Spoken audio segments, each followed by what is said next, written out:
Call the meeting to order and stand for the pledge, please.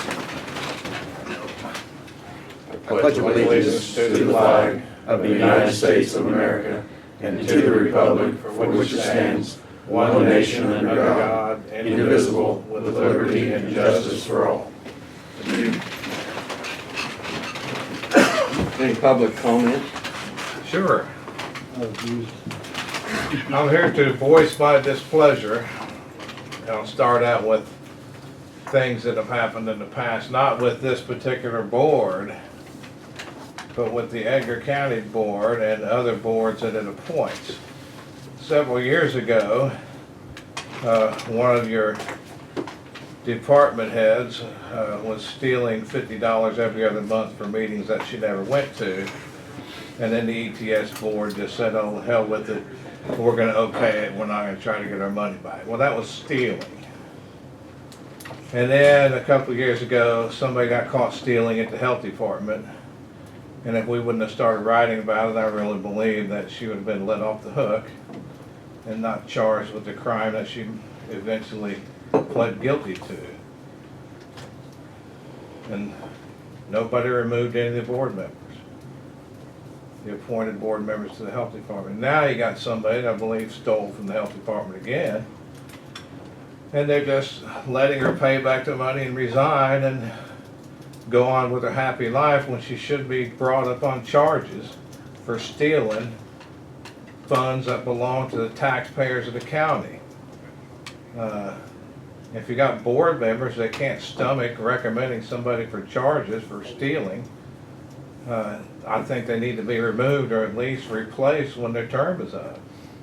I mean, it's ridiculous. I mean, unless you're just going to put out a policy, say, hey, you can steal $5,000 or less and we won't charge you with stealing. Otherwise, people need to know that if you get caught stealing even $5 from the government, you're going to jail.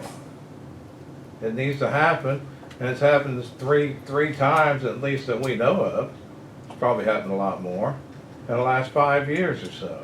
It's ridiculous. That's all I have. Thanks.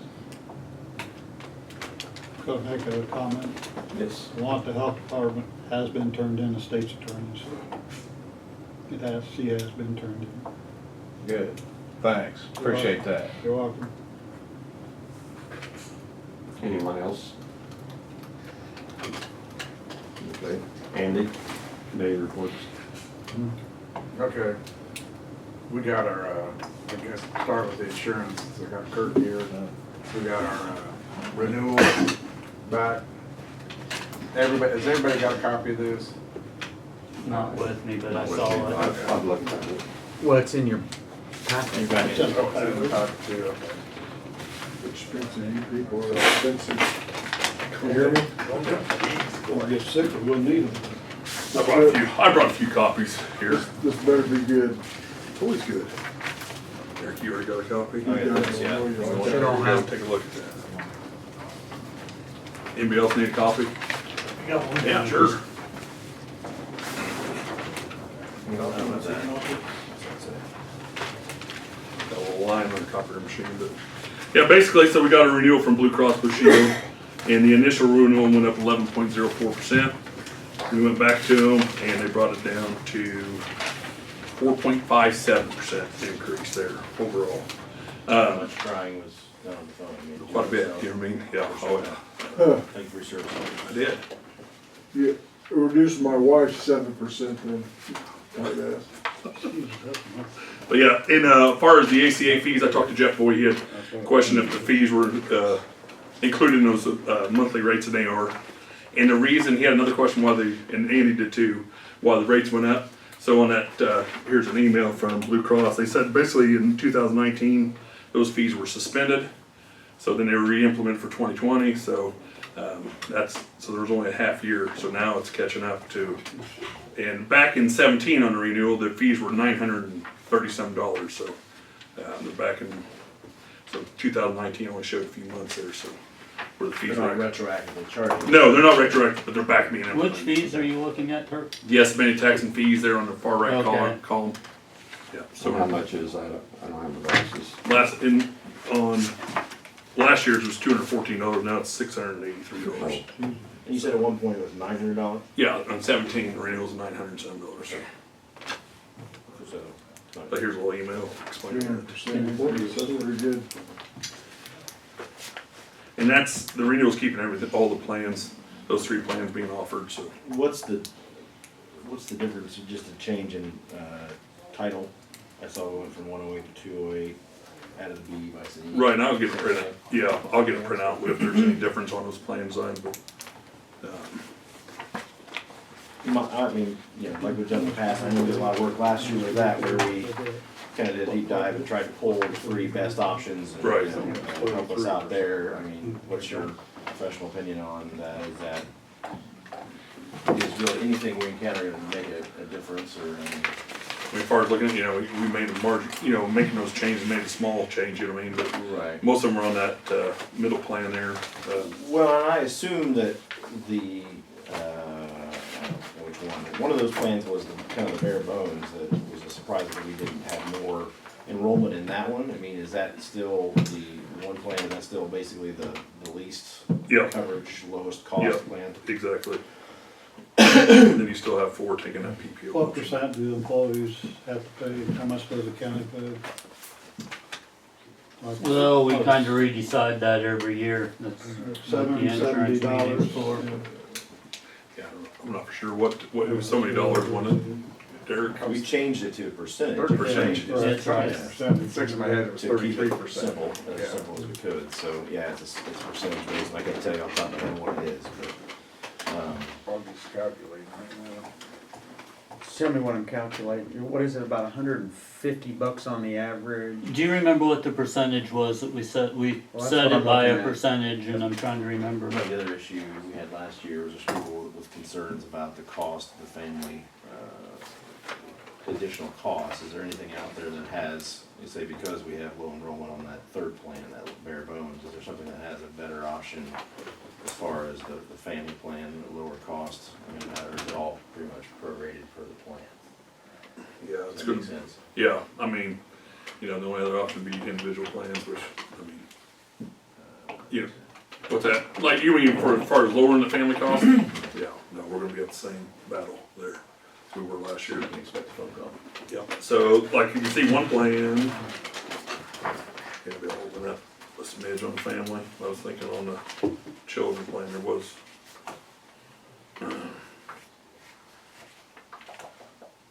Well, yeah, I mean, it seems like that bare bones plan, again, has a better margin of, cost reduction for the family plans, you know, so if you compare, I don't know the percentages there, but, you know, employee costs aren't that much different, but they're a pretty substantial difference, you know, $200, $280. As far as that goes, and $440, so I'd be interested to, you know,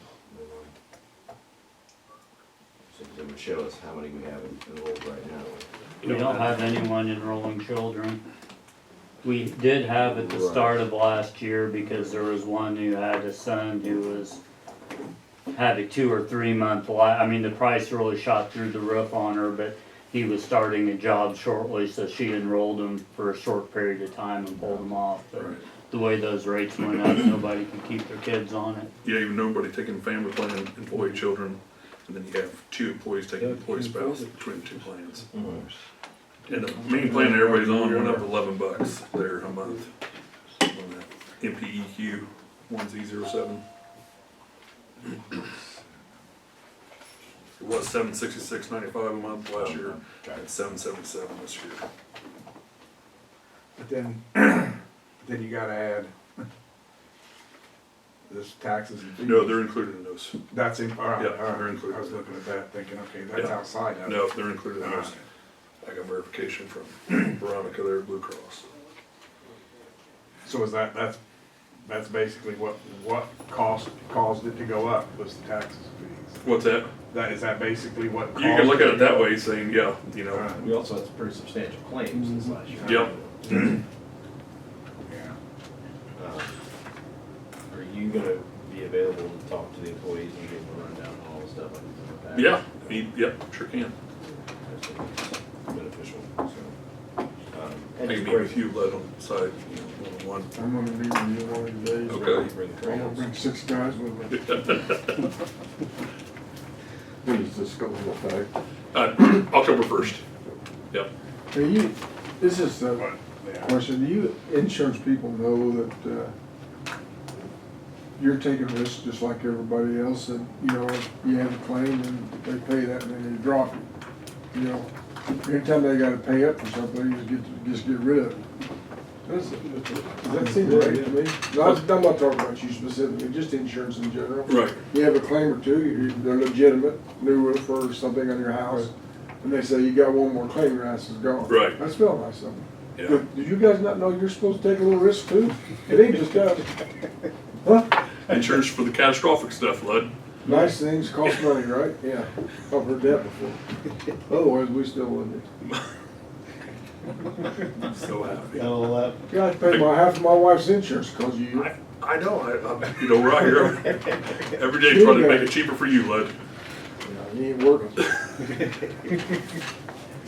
Don't we have to have this in place prior to Yeah. October 1st to get, Yes, and thank you for bringing that up. And what I was gonna say is, there is an insurance committee meeting immediately following this meeting. okay, And we have invited members of both unions and the annex and the courthouse.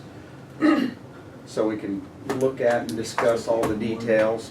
But yes, we would like to have it done in place by the end of the month, because we always pay the premium a month ahead. So we have to be ready for the first payroll in September. Ideally, we never get there, but, because then what we got to do, we have to go back and do payroll adjustments, which is time consuming. So we'd like to get it on time this time, but if we don't, we don't. And the month of September is open enrollment for anybody that wants And then to September's make a change. open enrollment, Yeah. yes. For an October 1. So basically, we're having a meeting in 8 minutes so Kurt can talk again, so if anybody wants to stay there, welcome. Well, and the way we worded it was immediately following. Right, So,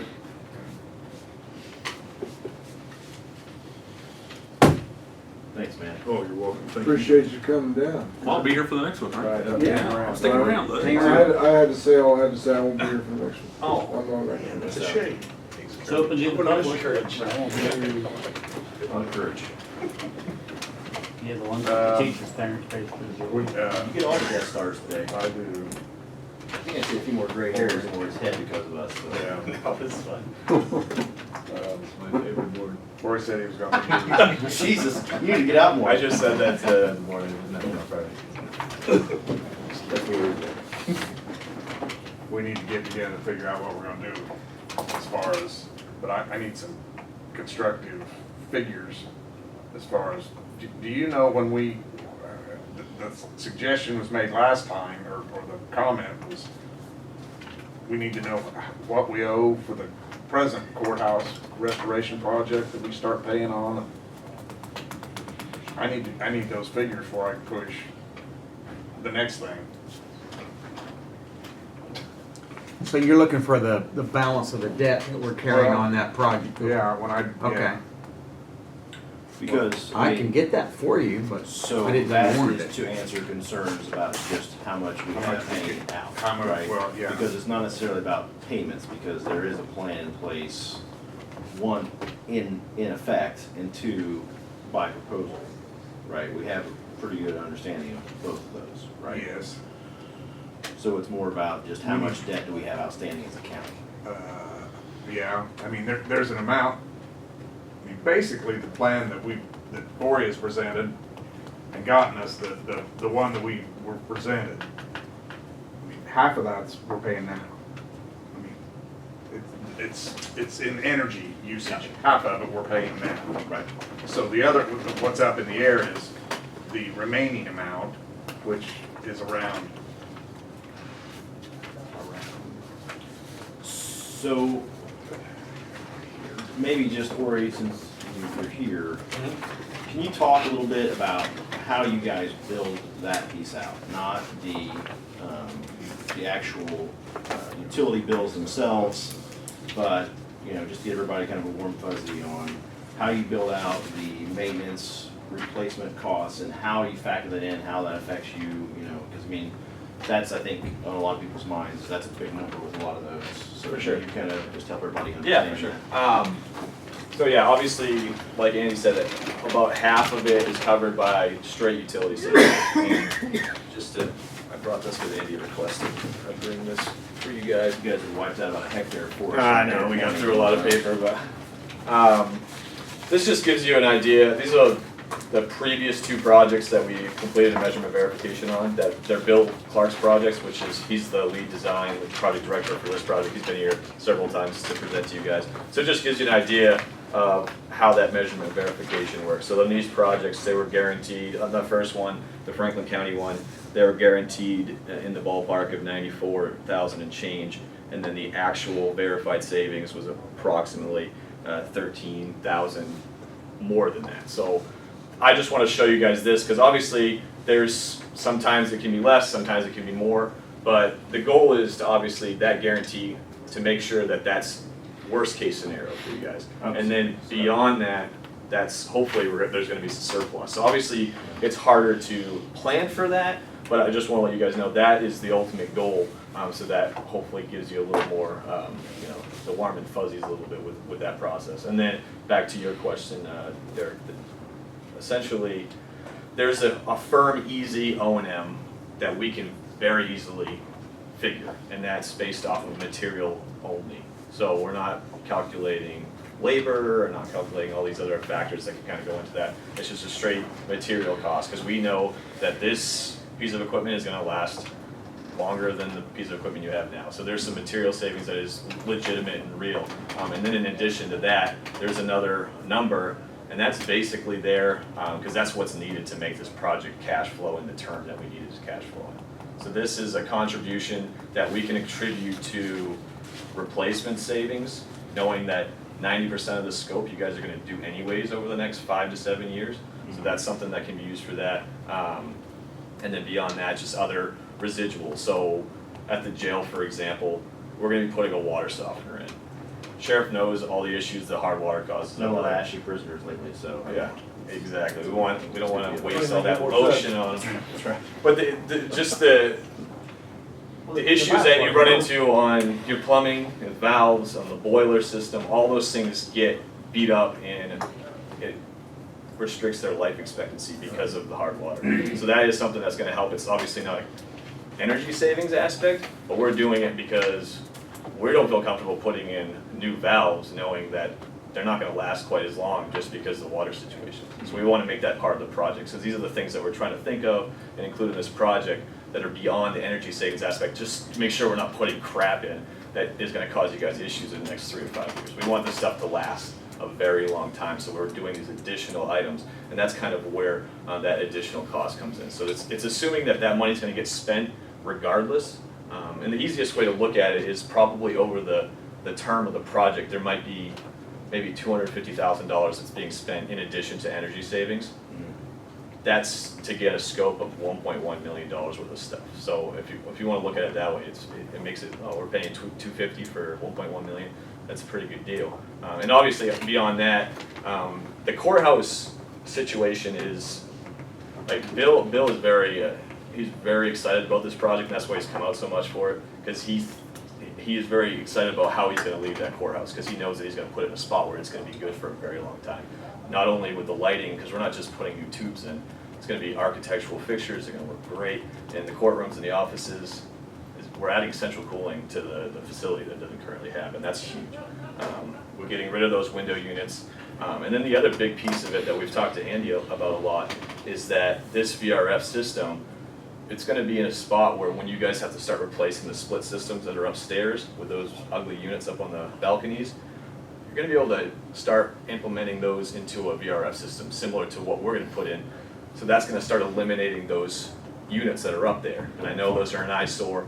The goal is obviously to increase comfort, have some savings, but that's a historic facility that I know everyone's proud of, everyone in the community is proud of. We want to make sure that it goes in the right direction and doesn't get worse, it gets better as far as getting back to the historic aspect. And there'd be an expectation with the climate control on the first floor, like, again, long-term, 20, 30, 50 years, that climate control will help the, you know, general state of the building. For sure, yeah, it's gonna And help with future humidity issues and things like that.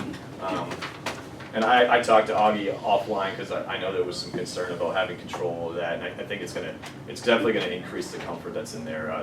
It's really hard to control radiators, and when, you know, Bob's coming in and out and turning basically, he's a human thermostat. He walks outside in the morning, checks the weather, and then he goes and he either turns the boiler on or he turns it off, depending on the complaints that he gets in the building. And it's obviously not the ideal way to do it. So this system is gonna allow for the occupants to actually, because it's combined heat and cooling, so it's gonna allow for them to have heat further into the fall and, you know, earlier in the spring, where that boiler is not gonna have to get used. So hopefully that helps extend that life expectancy as well, and there's some nice energy storage aspect to it. So there's a lot of benefits that I definitely wanted to highlight for you guys, and that's kind of where that additional contribution comes in. Can you explain to me, because I'm not very smart, how this works actually, this bottom one? With the Yeah, there's an added bar graph there. How does it explain that for me, please? So we go by a verified savings that's based off of the actual output of wattage in like light fixtures and so there's a verification process. It's not actual on-bill savings. So this is just showing that the actual on-bill savings was significantly more than what we verified. And that's just due to fluctuations in usage of the facility, fluctuations to utility rates, things like that. So those are some things that are out of both of our controls, but sometimes it can work out to be, you know, better than what we even expected. But that's not the number that we're going to carry as the surplus, because it's not, you know, the verification method we were using. I mean, so is there any way mathematically that the verified savings, I mean, I assume there is, but that's why they're guaranteed, right? Do you have occasions where the verified savings actually drops below what the guaranteed amount is? Yeah, exactly. So that's happened once for us, and I'm you know, okay with admitting it, because what happened, there was something that was out of your control, and it wasn't something that we could assume. So it happened, we went in, we paid the difference, like we're going to do with you guys, and then we fixed the issue. The following year, it wasn't an issue anymore. And that's the biggest part of this, is when we verify and there's a problem, we obviously don't want to keep writing a check. Right. So we're going to fix the issue so it's no longer an issue. And that's the accountability, and then the kind of the ongoing service that we're providing as a partnership with you guys. It's not just to build it and then take off. You know, we're here for the long haul with you guys to, you know, help you through the process. So I guess my biggest concern moving forward is, you know, as this is going on, are we coming up against any timelines that we need to be concerned about as far as cost savings, grants, and the like? Yes. So that was one thing I did mention to Andy. Ameren reached out to us a few weeks ago and said that the utility rebates are going to be out for the year by the end of September. And that's only a portion. So we have about, I think, $38,000 in incentives. Probably 33% of that, maybe a third of that, is those ones. So, you know, in the ballpark of 10 grand, 10 to 12 grand, that might fall off. As long as we have some sort of commitment to the project, we can lock those in by submitting applications. But usually they want some sort of LOI or some sort of contract in place before they will accept that. So what's the turnaround on that? Like from green light from us or some signage of That day. You know, an application we've already filled out is ready to go. It's just a matter of submitting. So that shouldn't. It's not meant to be a pressure thing for anyone, but that is something that's out there. And I don't know. Well, I mean, I have a question, it's more for the board, sorry, Ori.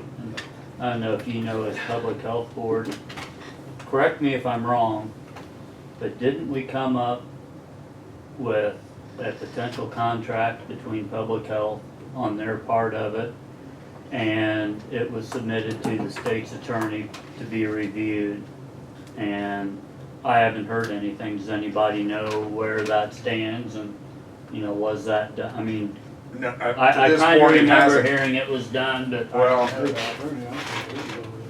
What's that? State's attorney went involved. Yeah, I don't know if state's attorney was involved with that particular piece, or Right, he had that a question, but I don't piece. know if those are two, those Okay. are both. I don't think so. The last meeting we had, as far as I know, the health department, she's pretty much on board with this. Yeah. Yeah, I know she's Okay. on board Well, with it, but but as far it's as a- getting something written, that's been the sticking point on this.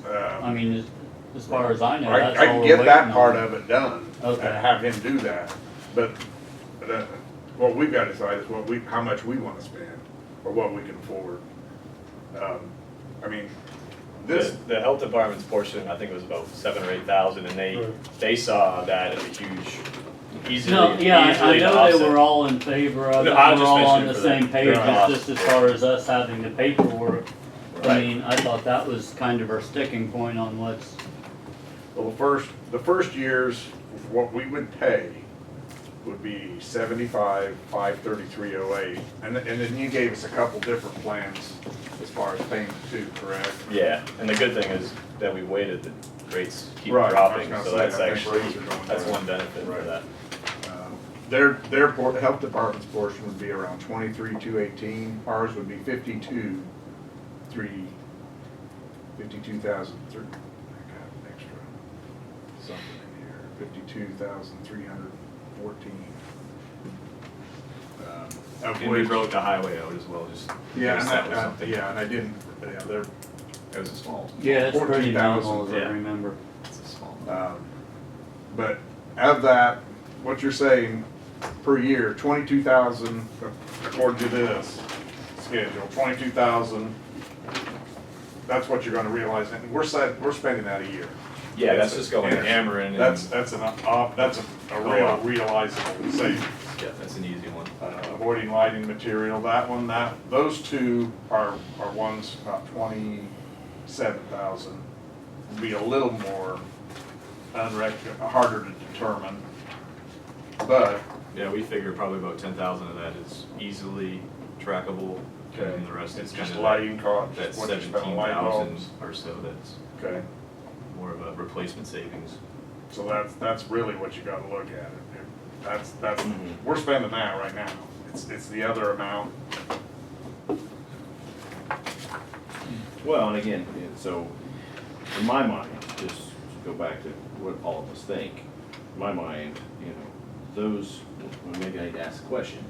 Those extra costs are included in part of that guarantee, right? I mean, so any of those replacement costs, that's figured in, we owe you, if we say, hey, we're paying more, how does that actually work? I guess that's a good question to ask. So the guaranteed savings that are tied in beyond utility costs, the actual replacement repair, Mhm. if we say, hey, we have an issue, how is that resolved? What do we owe you, or how do you break that out? An issue as far as that number, We're like, paying twice before we what's start projected the the project. savings are, whatever that is. Yeah, I mean, that's a number that it's agreed upon for you guys, so you obviously have to feel comfortable with it to start, and if there's a number that, if that just doesn't work for the financials, then, and then a smaller number works better, then we'll have to take that and figure out what scope we have to And eliminate. we're on the same page, I guess, maybe I don't Are understand. you talking about after the contract, after the project starts? So when you say these are your savings, right? Yeah. Part of that is utilities, part of that is extra costs, or that's. Owning and stuff, yep. So that part, not only are the utility savings guaranteed, the other savings are guaranteed as well, correct? It's guaranteed, but it's also agreed upon, so it's not something that's trackable. Okay. So we can't like go and track that, and then if it's more or less, that's something that changes. It's basically agreed upon savings, or stipulated is what they call it. A good example for that one is the boiler at the jail. Mhm. We know it's not gonna last forever. Right. If we don't do anything, there's a real solid chance in 5 years the thing's gonna blow up and we'll be scrambling heating the jail. You can't, Hard to put that, but yeah, yes. you Right. can't That's sure guarantee that, I mean, it could conceivably And there's a downside to this, right? go forever, Well, that's the thing, is that but, the boiler's a perfect example, because, that's $80,000 or, $70,000, whatever it's gonna have costing when you eventually do replace that. What they pay us at the health department? So that can maybe justify $5,000 a year, just that alone, and then you start looking at some of the other stuff. So that's really where that number comes from, and then, but to answer your question, there's not a way to Something else that- track or change it. because we're not gonna keep the old boiler and see what happens. And when the boiler went out at the health department, it's $120,000 Yeah. to replace it. Because, I mean, you can't just go pull that boiler, stick another, and they don't hook up. like- Sure, and there's probably, you know, in the next 5 years, there's a better than even chance that that boiler would blow. In a 15-year scenario, like we're talking about, it's probably closer to 90 or 98, right? And So- plus then it's gonna happen in the middle of winter and you have to find some place to put all the prisoners on additional Christmas Eve. costs. Well, and same thing, I mean, I don't know, when did we put the boiler in the jail, remember? It was before me, It's old, isn't it? or, I mean, I don't mean the jail, I meant the courthouse. It's probably 20 years old now. I mean, You're increasing the life Of that boiler. span of that boiler By not because of what we're going to use. Because it's not being replaced and it's kind of a backup or, for like a couple months during the winter. right. And there may be winters where you don't even turn it on, Right. depending on, yeah. Yeah, it's like For when it gets really 125 cold. degrees is usually recommended, but Okay. so you can realistically use it for the better part of the year. Right. So if the end of the boiler does go down, then you. Now, you kinda said make that when we put in this new system for the main floor and the upstairs units go bad as time goes on, we can hook into this system for the downstairs.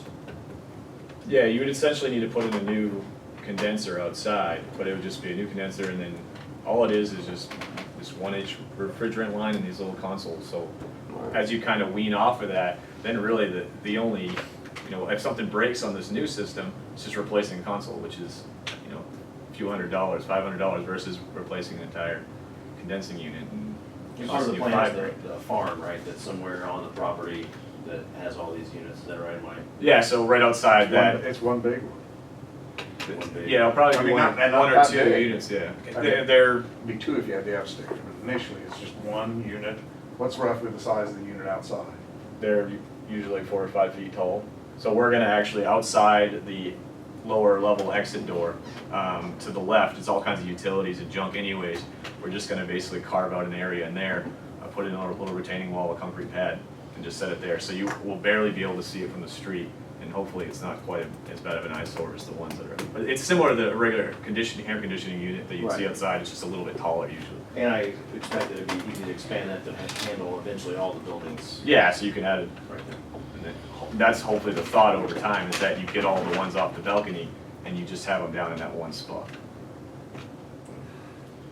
It seems like a couple meetings ago, we talked about as far as finding out how much debt we have as far as long-term on the courthouse and everything. I don't know who was gonna do that, whether it got done. I think Jeff said he was gonna get with you and look into it, but I suppose that's something that you've got the information. We have it. Do you remember when we looked at that? Yeah, we've. Yeah, and I couldn't make head nor tail out of it. Well, one of the bonds was 815 and the other one was 185,000. Okay. So we're over $1 million. Well, and so the part that we kind of went into panic mode a couple of years ago and went into and we're basically fixing ourselves as far as the payment plan. That's been done. Now, as far as where that exists, as far as this plan we have in place, I don't know if it does, right? We know how much debt we are carrying as it pertains to that, right? You just said. And we know how much we are going to owe, but that is separate from the actual plan to pay it off, right? So the plan to pay it off involved us paying every year into the fund in order to basically we're paying, as it was originally set, how I understand, we set an amount every year that we were gonna set aside to pay off the roof. That amount would carry you through the entire payoff of that bond, meaning that, you know, 10 years ago or 5 years ago, or whatever it was, we were supposed to be paying, let's say, $60,000 a year or whatever it was into the plan. When we actually are going to be the ones on the hook to pay off said bond, The rest. the amount that we've saved plus the amount that we're putting in would carry us all the way through the payoff of the bond. We had failed a couple of years to put that money away.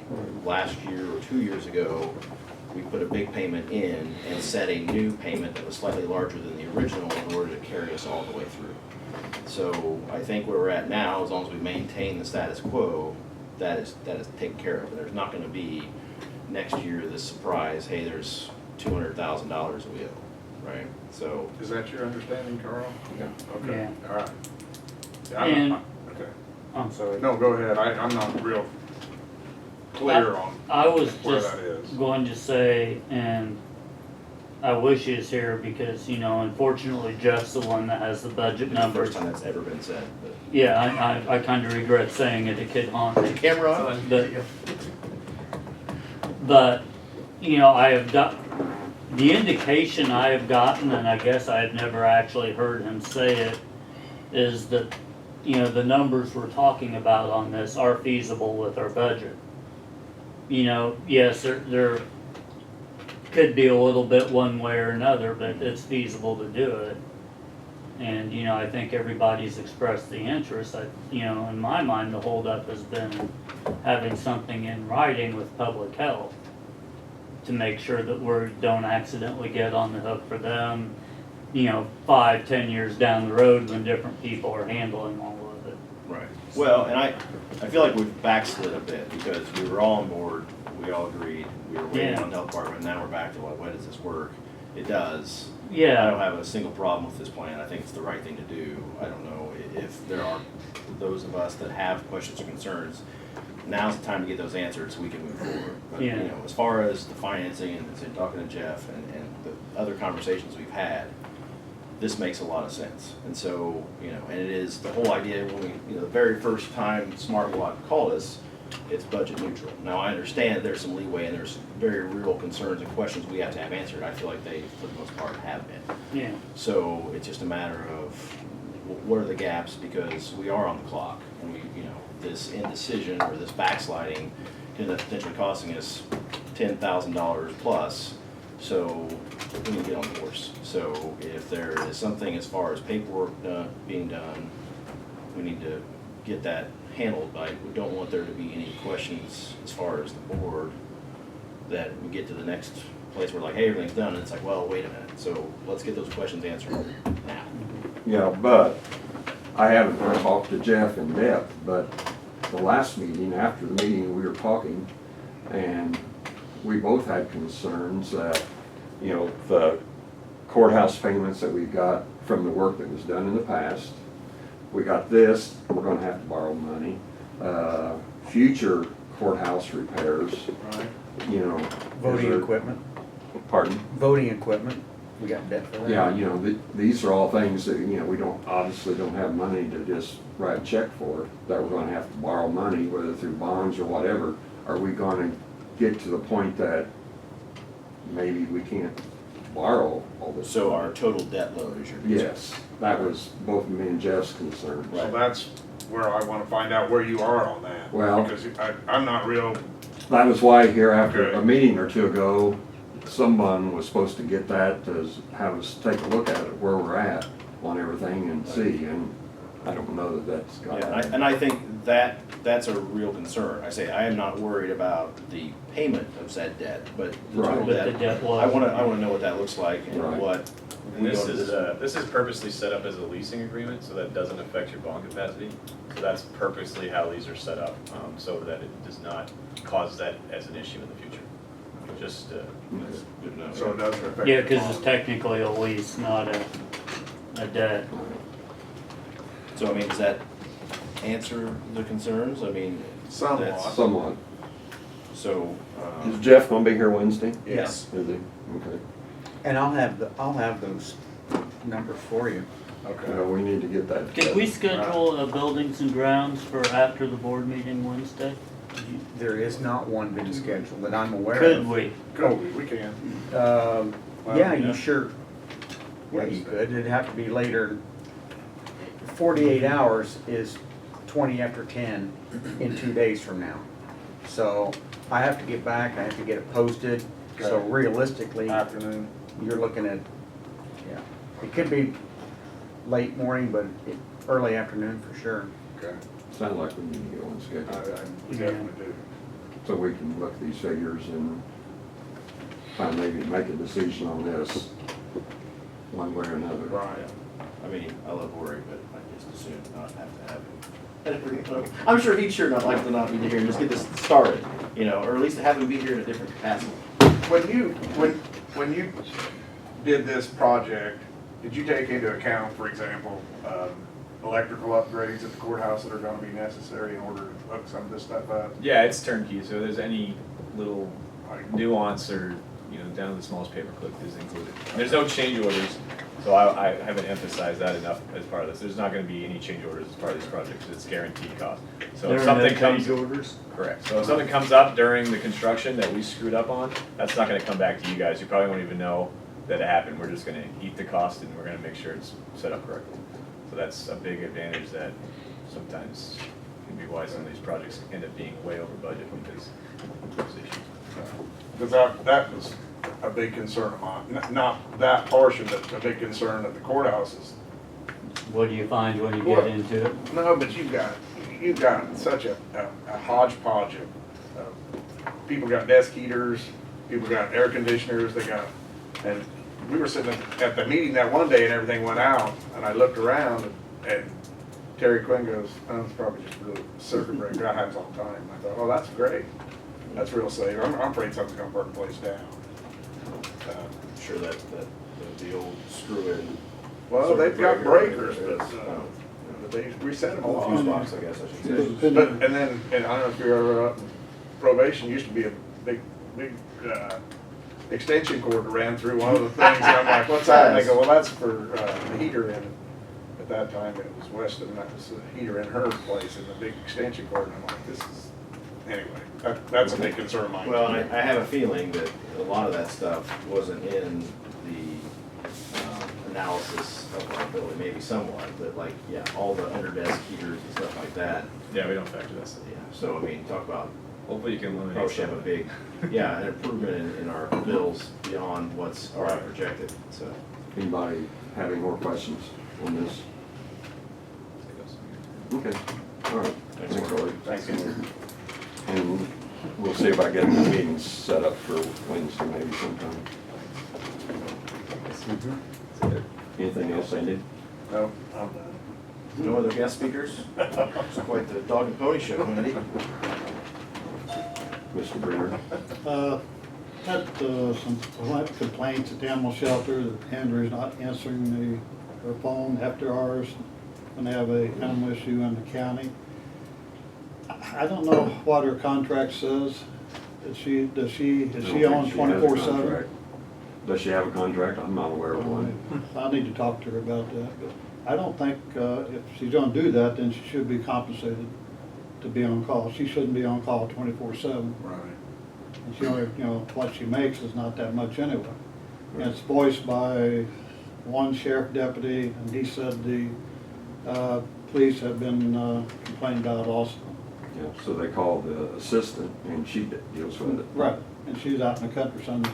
I'll check with her, and She I doesn't get think if she's gonna compensated be for it. expected to answer her phone after hours, then she should be compensated for it. That's my point. I'll talk to her about it. Kinda sounds like a, employment policy issue. I really don't know what we have with her and if we need to. I'm not aware that we have anything. I don't think we Oh, do you either. can't expect her to be on call 24/7. Right. I mean, you can't expect anybody to, really, but. Jeff, if you. He told Jeff that when he calls me at 3 in the morning about cows out. We elected him, he knew it was fault. Have you had any complaints with sheriff deputies having to pick up an animal after hours or something? We've had, even in the daytime, we have trouble getting hold of people sometimes. Okay, Some stuff we can handle, some we can't. so I'll talk to her about it. Yeah, I was gonna say Jeff can call me at 3 in the morning when I have cows out. They've done it before. Yeah, that's different. You can't put a cow in the back of They your don't always. Sure they you don't always can. know whose People cows won't they be allowed to are. let their goats run loose all hours of the day. But I'll talk to her about it and see. So I hear. what come up with. If we expect her to be on call, then she should be compensated if she makes a call. That's my point. Heard that. Yep. And Linda lives 10 miles out in the country, doesn't she? Oh, yeah, but she goes on the calls because they can't get hold of Andrew's Andrew. father, she is. We'll see what we can And, work but out. she doesn't get compensated. No. She doesn't get any comp, Right. just, And she Andrew just does doesn't it. either. Andrew doesn't either. You know, No. excuse me, since she's these are Well, yeah. contract employees and appointed. All this needs to go into closed session. Just a Yeah. word of encouragement to do the right thing. And that's fine, but I think I can safely say the first thing we have to find out is what we've dealt with them. Right, that's the You reason know. why I brought it up, yeah. And I mean, yeah, it would be something that if we wanna go down that road or change it, that's something that is a fundamental change. It doesn't matter who the individual is. Right. Yeah, it's a job We need description, to make that, make it make sense for everybody, so. yeah. I'll talk to them. John, I have nothing. Coach. Don't forget what I had to put up with 40 years, nothing here. Eric? So not to be outdone by Andy, I have some guest speakers too. So we did have our committee meeting on Friday, and we covered some things, a lot of it dealing with just maybe more SOPs kind of established with 911, just to get everybody running well together in general. I've been pretty pleased with how it's all gone to date. Do you have anything that you wanted to add to the group? Appreciate you guys being here. I did leave that meeting and went and met with Nanette for your request, and I've asked her to come to the ambulance committee meetings so that so you don't have to go up there and meet with her, and then I have to go up there and meet. It takes up way more of her time than if she was just here and able to answer questions. If there's issues to be, if she's able, if she's able to do that. The same way we go to the 911 meeting, just in case there's questions presented of us, but other than that, we haven't experienced any issues. I'll be talking with Mr. Eads after the meeting this evening per his request about a call, but other than that, Adam, do you want to speak to the call on 400 that Carl had a question since you were on that call? So I responded to that call out there in our chase vehicle. If you plug it into Google Maps, Apple Maps, whatever app program you want to use, it actually puts the address a mile further down the road.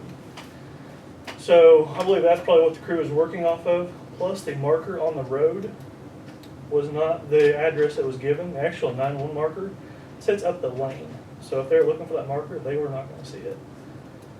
So that was the discrepancy there. But the marker on the road was not the correct marker. The actual 911 marker was a good quarter mile off the road up at the house. So those are like the barn or shed markers? The those two. green marker that sits alongside usually. The two that were, the ones that were there at the house, or what would be the apparent ones on the road were for buildings behind, or, you're talking about that, what was, I mean, Yeah, there's so, something else there, right? so yeah, there was a marker alongside the road. It did not match the address that was given. But once we got there, they said the guy was standing on the road, so I was only about 200 feet down the road at that point, so I just turned around, the guy was standing there. But yeah, then we drove up the lane, the actual 911 marker was up at the house, which obviously doesn't do Driveway any, at the house there. which actually doesn't do any good for us, but Right. that's here near the. 400 road, this is 1050th Street. 1050th Street. Is that the one, that's the same one? We're on the same page, we're talking about the Sorry. same call. Yeah. I knew what she was talking about, but yeah, this was. I gave him the call that you were talking about that you drove, because he was on that call. Right, I And so know. I told him to look at that one. I misspoke, it was 1050th, not 400, but yes. 400 is the road at the end of that Right. street. Right. Yeah. They call out in Grandview, I know which one you're talking, the with the baby. I know which one you're talking about. Aren't the green markers aren't supposed to be on the road itself, aren't they? The green marker should be out by the roadway, and this address, the marker was, The three Up the markers, lane. the three markers. the actual 911 marker, Yeah, yeah. there's three of them out there at the road. Well, the address we were given was not at the road, I can tell you that. The 4636. Or whatever, I don't, if that's what, whatever the address was, it's 4 something. Whatever it was 100 series off from what it should have been, but the actual correct 911 marker was up at the house. So he and I are going out to drive it and look at it today, because Nanette gave me the run ticket. and- Well, I read, and I drove, and there is, that 4636 is at the road. I have your side of the story. I'm going out with him today to drive it. Well, I But guess they will, After the meeting, I'll talk with you, but there's some confusion here. there is some confusion. I can tell you that if you put it into, I put it in Apple Maps, Well- that's what I have on my phone. And I don't need a Google thing to tell me how to go to a place. I can look at, I know the road signs, and you go by that, and there's a sign out there of what the call came from. There's a sign right there at that house. I agree that's the way it should be. Well, hypothetically, somebody could have, after this whole thing, Put pulled sign it up up by and put it where it needs to be, That- which is a good The thing. call wasn't at that house right there at the road? No, there was, That house At is the about marker. 100 foot off the road. you turn back this lane and it's up, Ain't down the it's up in the laneway. woods. You go down the laneway to the Heartland Pork Farm. Right. I'll talk to you afterwards. But he's saying the sign was the driveway at the house and not out there on the road. It's That's about 20 the- feet off the road. I saw, well, I don't know about the day that he went, but last week, there was 3 signs right there. Well, they could have moved that, and they probably should have. Yeah. You gotta understand. Are you talking that lane right behind Sammy, on down from Sammy Arbor? Well, right past my house. Just past his Okay. house. Come on, Sean. And on the Google Earth thing, you're right, because my address shows me about, if you put it in, it shows me about where that trash dumpster is. That's the problem, depending on that to get you somewhere. Ambulances don't have stop signs, do they? I just had a complaint. Somebody says something, oh, it doesn't stop. I said, I don't think It's they not have to. supposed to. With red lights and Oh, yeah. sirens, you Oh, have yeah. to stop at Yeah. They're stop signs. supposed to brake for oncoming traffic. Can they Well, do a yeah. rolling stop? Yes, but Yeah, the If state- there's no traffic. State law is to Yeah, yield. I don't stop. yeah, the law is that they have to yield Right. through that. So I they didn't can think do so a either. I rolling, told them I but- didn't think they had to stop, the stop sign. Kind of defeat the purpose. Yes, it does. Yeah, Uh, they're in a 50 catch stop lights 22. would be It's just like sheriff's deputies. Yeah. If they go too fast, then they're, Right. causing the scene of an accident. If Right. they don't go fast Yeah. enough, then somebody's complaining that they didn't get there in time. So it's a lose-lose I just told them, situation. no, they didn't have to. So, I mean, from your conversation with Annette, any kind of SOPs developed there or anything that actually came out No, of the we're gonna meeting? talk about, we're taking the repeat of the address under advisement. I've had 3 separate meetings in the last month, with Carl, Aero Dispatch, with, Villa Grove, and I'm going back up here later this month. Some of the software that they use, I think would help us a lot, and since 911 is looking at updating their system, if we could look at that, I mean, so there's an option for us right now to opt out of being dispatched by our county and opt in with Aero's dispatch. Because when they dispatch you, that sends a direct GPS location to the truck, and then you can go directly by that. So when Carl says, well, it's not really needed, I know how to grid it, that's fine and dandy, but as we see, that isn't always working either. So But you Aero don't is understand. very, very, very high tech in that they track all your trucks. It's an equipment cost on our part, but it's a greater accuracy on that versus reading the map and relying on signage and that type of piece. So I don't want to do that. I don't want to move away from our county dispatch. That's not my intent. My intent is if we're gonna upgrade, we need to make sure that we are upgrading to what is the latest technology, because we're probably not gonna upgrade for 20 or 25 more years. So we need to at least get Right. what is current. Well, yeah, I would imagine any SOPs would just be a short-term mitigation. It would be a until such short-term time that we can- mitigation. The other piece of it would take some work away from her dispatchers in that they would not have to manually enter the times and then fax out that sheet to us. There's an interface we can purchase, and it automatically sends all of that to our software as well. So when it sends the address, then it starts sending your times, when you went en route, when you were on scene, that piece of it too. Somewhere in my Manatron. Anything else? No, I mean, as far as I have met and talked with the heads of every department, and I have not received any complaints. Everybody says things are going way better. There's been a few snafus, everybody's expecting that, but for the most part, everybody is super happy with how the collaboration is going. We are working a lot better with the district firemen as well. I think they're gonna transition to the Carl system as well. Was Nanette amenable to come to the meeting? Yeah. Good, okay, well, I As long appreciate as you she asking was- that, makes sense, so, I wish I thought of that. Wanted to know if there was like a set date, and I said that we would talk about that, She so. laughed when she said that. Okay, good deal. Adam may have something, because he's worked both sides of it, so. So just from an operational aspect, I just want to go on record here. What the map says and what you plug in your phone are 99% of the time going to be pretty close. What I tell my crews is look at the map, find your address, but then I also tell them is use their phone as a backup. Because the phone is automatically updated to road closures, all that other stuff, whereas the map is not. So it's not that we're not looking at the map, because we are. And I've talked to Samantha about this. I encourage any one of you. I don't think any of you have probably ever been on an ambulance to see how we work. Come out. I'll take you after the day so you can see our operational issues and what we run into. Ambulance, any condition. I drive first, but not I now. don't have it. But if you guys have operational questions, I would urge you to come out and just ride along with us for the day and see how things go. But that's what I encourage crews to do, is look at the map, plus use your phone as a fail-safe. And between the two of them, you're gonna get to where you're going. And look at signs. Oh, You know, sure. the one out on 133, if they'd looked at the road marker sign, they would have known not to turn south. They'd gone on another quarter mile and go north. I wasn't on that Well, one, I so I know. couldn't tell you what happened. She's aware of it. I mean, what's the average age of the paramedics or the crews? Average age of our crew is probably 26.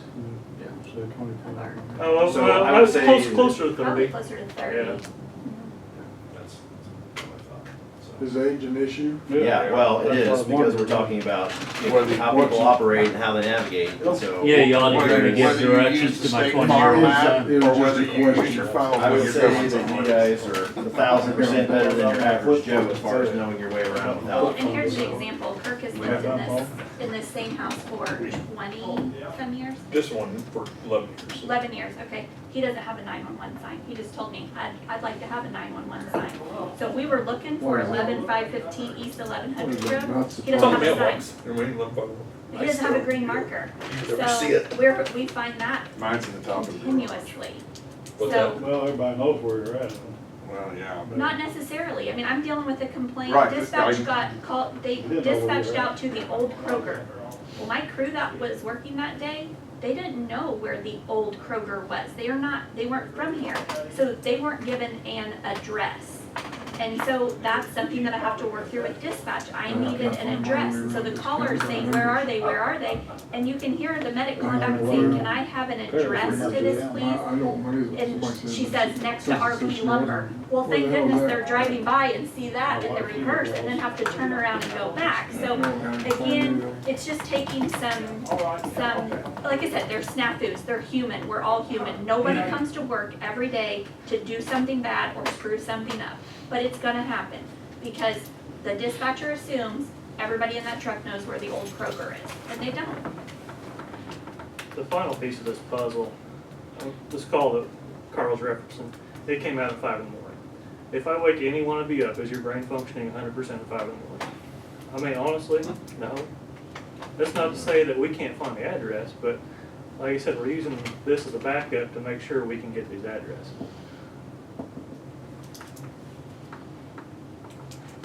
That's all I have. I don't have any updates on the airport. Last I heard was they were pouring some additional concrete, so again, maybe I got there before Wednesday, but, hopefully the No concrete's news poured. on the tank. What's that? No No, news. no updates on the tank, so until I see it sit in there, I can, you know, that was, so we are almost 1.5 months past the prediction as of the last official sit-down meeting phone call with the state, so. Which it was known from the beginning that could potentially be an issue, so. That's all I got. Anything from anybody else? Yes, Mr. Brewer. What Kraft brought up about the health department, if you want to, I can call Janet, have her come and meet it. Well, she's usually there, and we'll go in executive session and explain the problem at the health department. I don't she kinda runs her own show. You guys have a board. Mhm. Yeah, it wouldn't be us. Nothing like this. Personnel. Well, I mean, I've said if you want an update on what he said, then I can set it up. Or I can set it up today if you want to go in closed session, I can explain the problem. but it has been referred to the state's attorney's Yes, it office, is. so, Originally, it wasn't going to be. So does everybody knows, I mean, if Well- I not her right at the end, go in for a minute and tell us what, We probably should go into closed session, wait till Wednesday when Jeff's here, so, and make everybody aware of what the situation Right. is. I So talked we're to aware. Jeff a couple You know, times. this happens a lot in Paris. We've had things like this happen. not a lot, I mean, it's Um, happened. My point is, I don't know how, it was, we did, what we did in closed session, how crap found out, I have no idea. So Wednesday, we'll go with closed session, Okay. to make everybody aware of And what the Janet should, situation is. Janet should go in with this. Yeah. She is done It has with it. happened. Right. Okay. Yep. Nothing else? Need a motion to adjourn. Second? second. All those in favor? We're at, Aye. and everybody asks us, We're adjourned. anything.